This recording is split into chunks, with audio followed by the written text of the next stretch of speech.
Good morning. Hey, you guys. Well, yesterday we started a new process where we're going to chat for a few minutes, and then we were going to read from the book, the 24 Hours a Day book, and then we'll do a short meditation. And the feedback I got from this yesterday was really good. So people really enjoyed the meditation, and so yeah, we're going to do it. So hang in there. It will kind of speed up a little bit on the chat and the reading and right into the meditation. And the whole purpose of the meditation is just maybe to help people to drop into that place where it is that we're going anyway, that the whole process is about. And to, well, I get to meditate. Drop in myself. Okay, you guys, here we go. I made a note on this. If you have a look at the content part of this video, and whether you're on YouTube or Facebook, you'll see it. And basically, it was a quote from the big book of Alcoholics Anonymous. And the big book, it has a chapter. There's like three chapters. In the beginning, well, the doctor's opinion, Bill's story, 4 chapters that are really focused on step 1. And it explains the nature of the illness. You know, we call alcoholism an addiction and illness. And it is a mental illness. And so the difficulty with mental illness is that the mind tells us we're not sick, right? Until we have to be so smashed. I know so many people, men and women, who have, recognized there was something wrong and maybe taken a run at the 12-step program or gone to treatment centers, dozens, or let's say, 6, 8 times, and still the mind takes them out. And part of the illness is that, our self-centered thinking. I've talked about this before. The alcoholic, the addict is grossly self-centered. And so the world is all about him or her. And hey, good morning, you guys.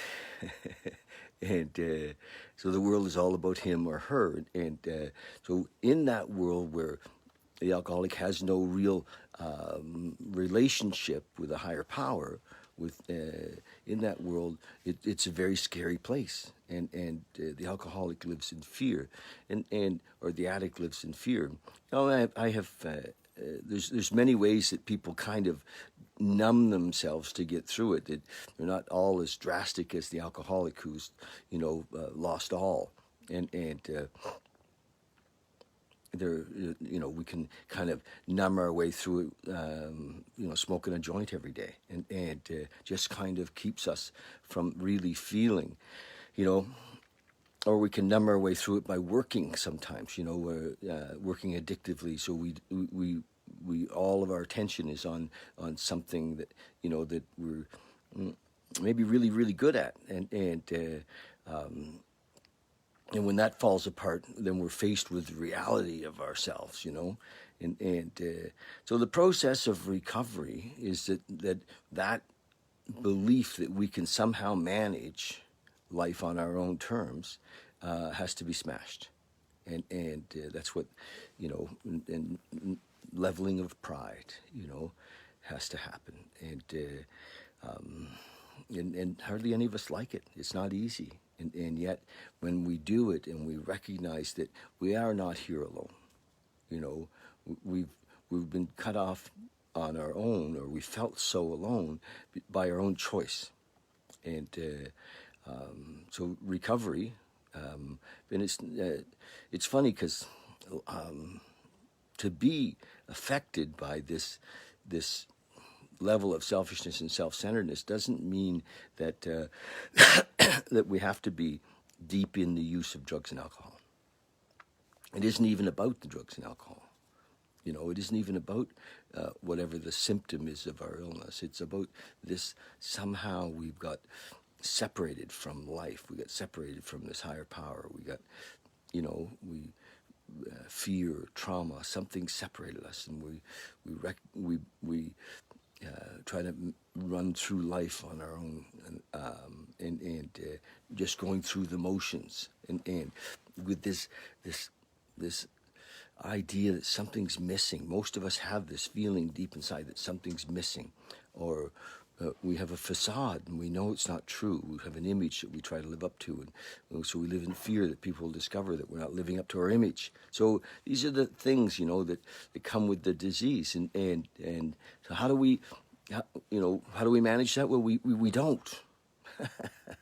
We surrender that whole thing, and we connect with this higher power that we cannot see, and we have a shift, a complete shift. I was reading in that same book this morning, the book Alcoholics Anonymous, where Carl Gustav Jung, some of you know Jung, as had a huge influence on psychology in the turn of the century, last century. And Jung said that, for us to get recovery, we had to have a complete psychic change. So our way of thinking had to be shifted. And these 12 steps are not the only way, but it's just a simple, direct way that we've been given that works. And it's amazing, actually. It's just like, holy shit, this is, brings us into the fourth dimension. We're skyrocketed into the fourth dimension. So anyway, I quoted a little piece of that book today, page 25, in the chapter, There is a Solution, and a beautiful little piece, and there's so much in that chapter. It says, what I wrote, on page 25, it says, there is a solution. I'll read the whole paragraph. Almost none of us like the self-searching, the leveling of our pride, the confession of our shortcomings, which the process requires for its successful consummation. But we saw that it really worked in others. That's the key, right? People come around the 12-step world and they say, well, these guys, talk like me, look like me, seem to be talking about the same feelings as me, and they're having amazing lives. And so it worked in others. We had to come to believe in the hopelessness, and we had to come to believe in the hopelessness and futility of life as we had been living it. When, therefore, we were approached by those whom the problem had been solved, right? We're talking about recovery, not recovering, but recovery. Problem been solved. There was nothing left for us to do but pick up the simple kit of spiritual tools laid at our feet. We had found much of heaven, and we had been rocketed into a fourth dimension of existence of which we had not even dreamed. So that's a heck of a promise, isn't it? On page 25 of this book, if you haven't got a copy of the big book, get it. If you've got it and you haven't read it, read it. Because it's amazing. All right, you guys. So, like I said, we're going to read from the 24-hour day book, and then we're going to do a little meditation. And get yourself comfortable. Meditation's coming up in a second. And the 24-hour day book, October 31st, Thought for the Day. This book was written in 1954, and it's an amazing text written, when AA, the 12 steps, were very new, really. This was such a young organization at the time, and but it was growing like crazy, And it's interesting that millions of people have recovered, using this process, and had amazing lives as a result of this process.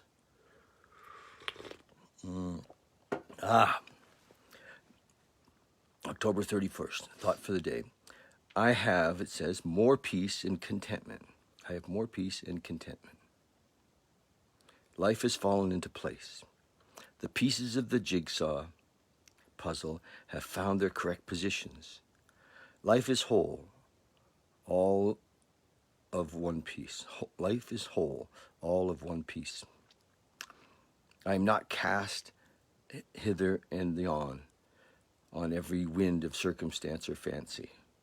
I am no longer a dry leaf cast up and away by the breeze. I have found my place of rest, my place where I belong. I am content. I do not vainly wish for things I cannot have.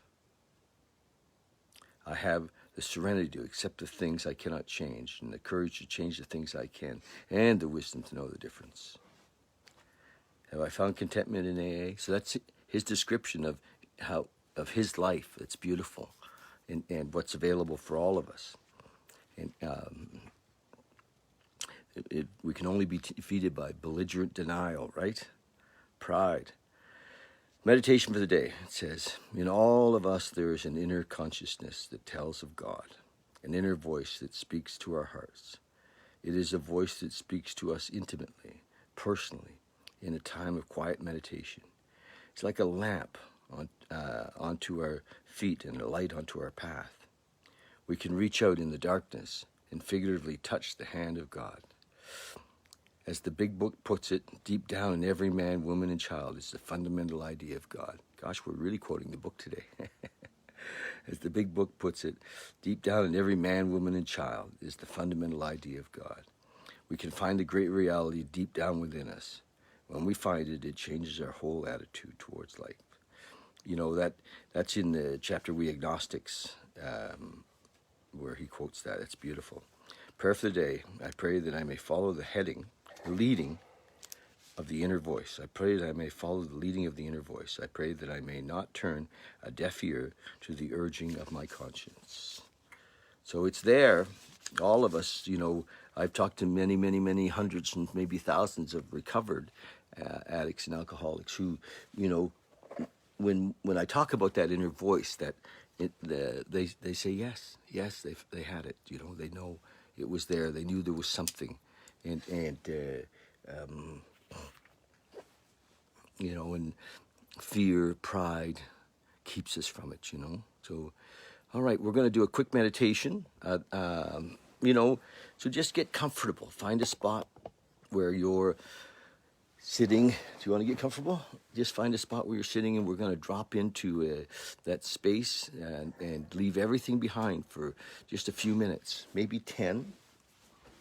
Maybe 10 minutes, and yeah, that'll be it.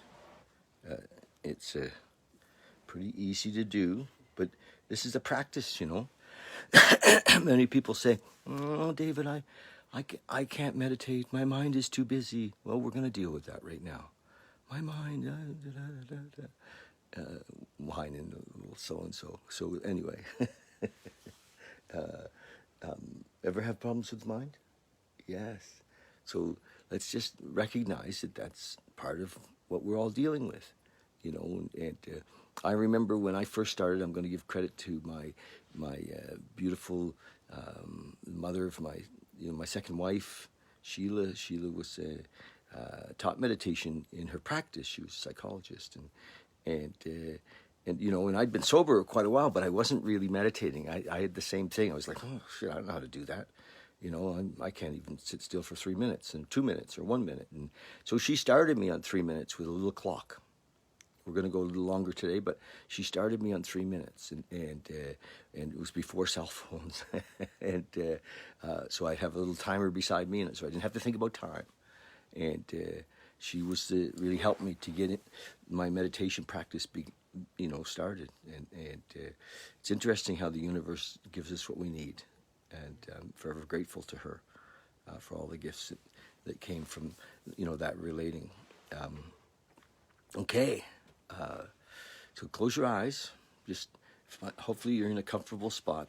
You know, if you're sitting, if you're sitting like I am on a couch, just uncross your legs and put your feet flat on the floor. If you're on the floor with your legs crossed, that's fine. Make sure your back is supported so you don't have to hold yourself up. You don't have to do anything. We're just going to be for a couple of minutes. And so drop into your breath. Breath is the stairway into the moment. Take a deep breath. Let it out. Breathe in again. Let it out.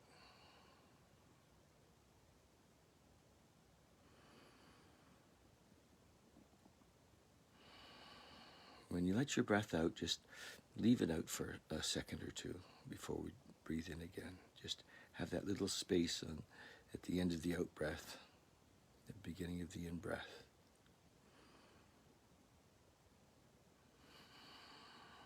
The same when you breathe in, just have that little space. Don't think about it, you just become a practice or part of it. So as we're here sitting comfortably, just bring your attention into your breath, into your body. Recognize that you're in a body. The body is not you. Bodies are a vehicle, and we are something beyond the body. We're just going to discover who that is right now. So as we breathe in and we breathe out, and we're in a comfortable spot, it doesn't matter if it's quiet or not. If there's noise around, just let the noise be part of the moment. There's nothing to change, nothing to do. I just want you to leave, as we begin this process, just leave all of your thoughts outside of this moment. Just lay them down. Any concerns you might have, just lay it down. Any ideas of who you think you are, just lay that down for a minute. You think you're a man, lay it down. If you think you're a woman, just lay these things down. You think you're a mother or father or son, just lay it down. Just leave it all outside of this moment. They're concepts, they're just ideas. They're not who we are. Who we are is watching. Who we are is deep inside. We are that being, that awareness, that consciousness. Can't even be described. Beyond all ideas, all thoughts of who we are now, who we've been, who we think we are. So in the moment, sitting quietly,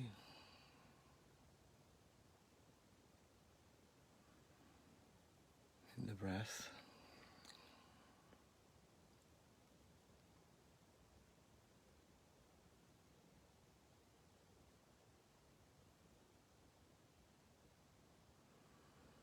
just feel the stillness around you. Now when thoughts come up, just let them go. Just let them go.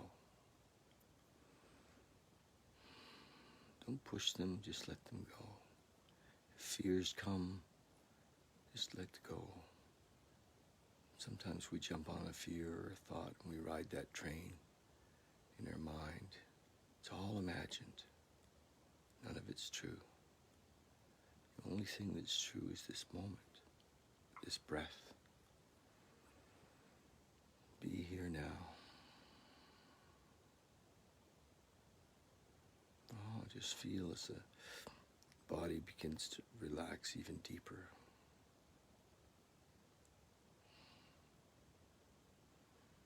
Into now, into this moment. Feel whatever it is you're sitting on, just sink into it.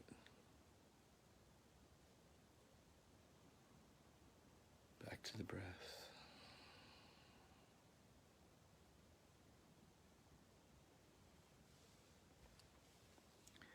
Okay, we're just going to sit quietly for a few minutes. Thoughts are just like clouds, let them pass. Don't pick them up.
thoughts come, just let them go.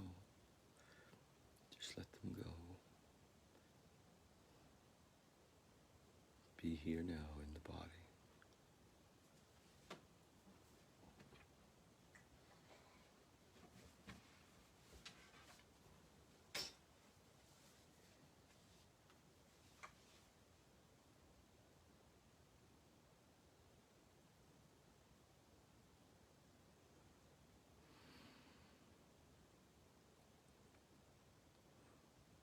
All right, good for you guys.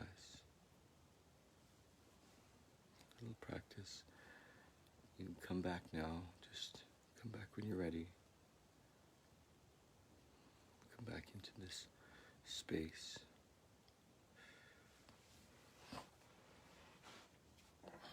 Yeah. So, just to remind us again that for most of us, what we'd like to have happen is a complete shift from a selfish point of view in life, which is the nature of the disease of alcoholism and addiction. And for most of us, if we see this, we'll recognize that we've been living most of our life in what's in it for me. We're not talking about a chapter. We're talking about fundamentally living from what's in it for me. How can I get more? How can I not lose something? We shift from that to how can I serve? How can I give? How can I make a contribution? It's a complete shift from fear to love. So it requires a couple of things. One, knowing that we don't want to live the way we've been living, that it hasn't worked for us. And then to follow a process or a program that will allow us to move into this new way of being. So meditation's part of it. There's a whole process anyway. We won't go any deeper into that today. Love you guys. Thanks so much for joining us, and we're going to try to do this again tomorrow. So a reading and a meditation. Okay. Cheers. Have a great day. Love it if you go to YouTube and subscribe to our channel. Thanks.